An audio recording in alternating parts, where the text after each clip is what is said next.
like I say, all of the skills are within the people to do this already.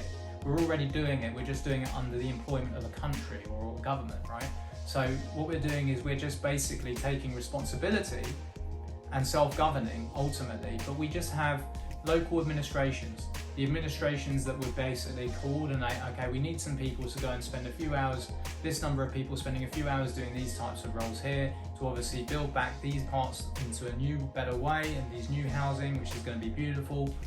And then the super rich people that have had, like, you know, thousands of acres of land, they're not going to have that now, because that isn't serving anybody. Everybody will basically have, you know, some space, and they'll be able to live very comfortably. We'll have the rich spaces where we can share and enjoy and play in those spaces, and we'll have the farmland that's used to obviously cultivate and harvest everything that we need.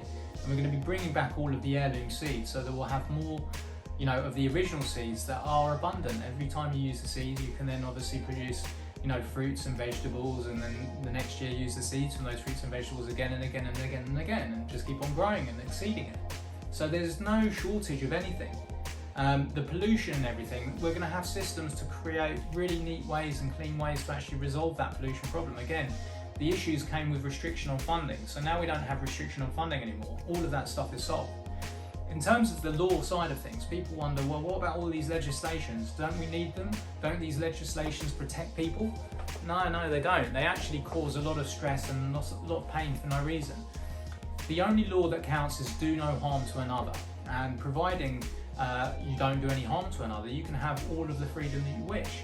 You know, now let's just take an example. If you are, you know, wanting to drive your vehicle at 150 miles an hour because you like to drive fast, we all know what is morally and ethically right, and that we must obviously protect our brothers and sisters. So we don't need to rush around anymore, because we're not working in the corporate capitalism world anymore. So what we do is we say, well, if you want to go and race a vehicle, there is a risk to that. You go to a racetrack, which we've got obviously, and we've created for people to go and do that sort of thing. And you can have great fun doing that, but there is a risk. But the risk that you're placing on yourself and on others is one that you've chosen to make, as well as the others that have also chosen to make that, racing with you.